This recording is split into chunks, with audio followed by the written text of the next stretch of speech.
Bharat Japan partnership की औद्योगिक संभावनाओं को साकार करने की बड़ी पहल यहीं गुजरात से हुई थी। मुझे याद है हमने 20 साल पहले जब वाइब्रेंट गुजरात समिट शुरू की थी तो उसमें जापान एक प्रमुख सहयोगी था। आप विचार कीजिए, एक डेवलपिंग कंट्रीज का एक छोटा सा स्टेट, उसका इन्वेस्टमेंट समिट और जापान जैसा डेवलप कंट्री उसका पार्टनर हो, ये दिखाता है कि भारत और जापान की नींव कितनी मजबूत है। और मैं आज जब ये वाइब्रेंट गुजरात की यात्रा की याद कर रहा हूं तब मेरे मित्र यहां बैठे हैं, वो पहले भारत में एम्बेसडर हुआ करते थे 2003 में। आज वो भी यहां मौजूद है। अब वो रिटायर्ड हो गए हैं, लेकिन उनका भारत प्रेम, गुजरात प्रेम वैसा का वैसा है। मैं उनका भी स्वागत करता हूं।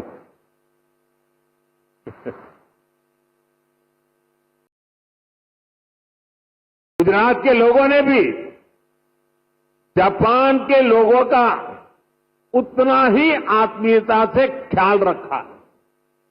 हमने इंडस्ट्री से जुड़े रूल्स एंड रेगुलेशंस जापानी भाषा में प्रिंट करवा कर दिए। जब मैं गुजरात में था, हर छोटी चीज पर मैं ध्यान रखता था। इवन मेरा जो विजिटिंग कार्ड होता था ना, वो भी मैं जापानी में बनाता था।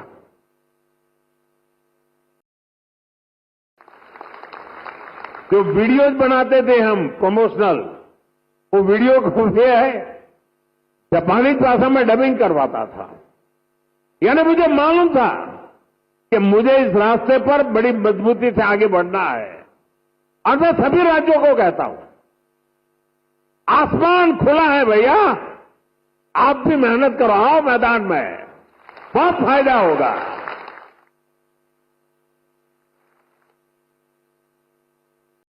याद है शुरू में जब जापान के हमारे साथी आते थे तो मैं नया नया उनकी निकटता मेरी बढ़ती चली जा रही थी, तो उनकी हर चीज को मैं समझ पाता था। मैंने देखा है कि जापानी लोगों का एक नेचर है कि उनको अपना जो कल्चरल इकोसिस्टम है वो उनकी पहली प्राथमिकता होता है। उसमें जापानी फूड चाहिए।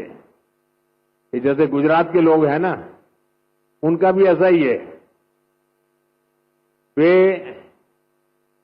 गुजरात में कहीं शनि, सैटरडे, संडे को कहीं न कहीं रेस्टोरेंट में खाने की आदी है, तो वहां जाएंगे तो मैक्सिकन फूड मांगेंगे, इटालियन फूड मांगेंगे। लेकिन गुजरात के बाहर कहीं जाएंगे तो गुजराती फूड खोजते रहते हैं। मैंने देखा जापान के लोगों का भी ये स्वभाव है, और इसलिए मैंने यहां जापानी क्विजिन की व्यवस्था कराई। मैंने उसकी एक होटल चेन को बुलाया। मुझे पता है, बाद में मुझे बताया गया कि भाई जापान के लोग हैं, गोल्फ के बिना तो नहीं चल सकता।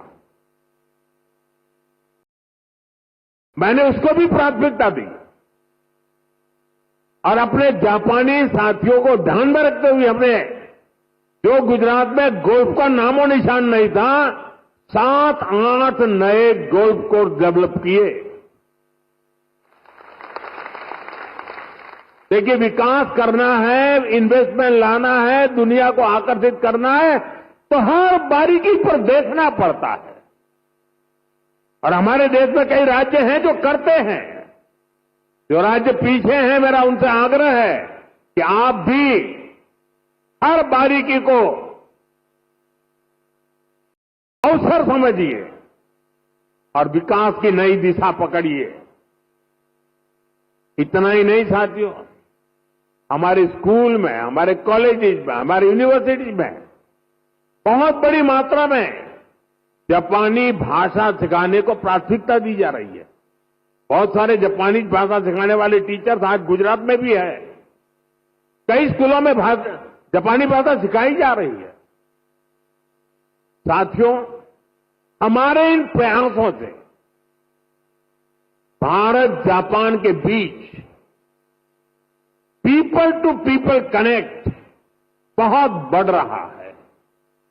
स्किल और ह्यूमन रिसोर्स से जुड़ी एक दूसरे की जरूरतों को भी हम पूरा कर पा रहे हैं। मैं चाहूंगा मारुति सुजुकी जैसी कंपनियां भी इस तरह के प्रयासों का हिस्सा बने और यूथ एक्सचेंज जैसे प्रयासों को बढ़ाएं। साथियों, हमें इसी तरह आने वाले समय में सभी अहम क्षेत्रों में आगे बढ़ना है। मुझे भरोसा है हमारे आज के प्रयास 2047 के विकसित भारत की इमारत को नई बुलंदी तक लेकर जाएंगे और मुझे भरोसा है कि जापान इस लक्ष्य की प्राप्ति में हमारा भरोसामंद पार्टनर बनकर साथ चलता रहेगा। हमारी दोस्ती अटूट रहेगी। और मैं तो कभी कभी कहता था कि जहां तक जापान और भारत का रिश्ता है, ये मेड फॉर ईच अदर वाला रिश्ता है।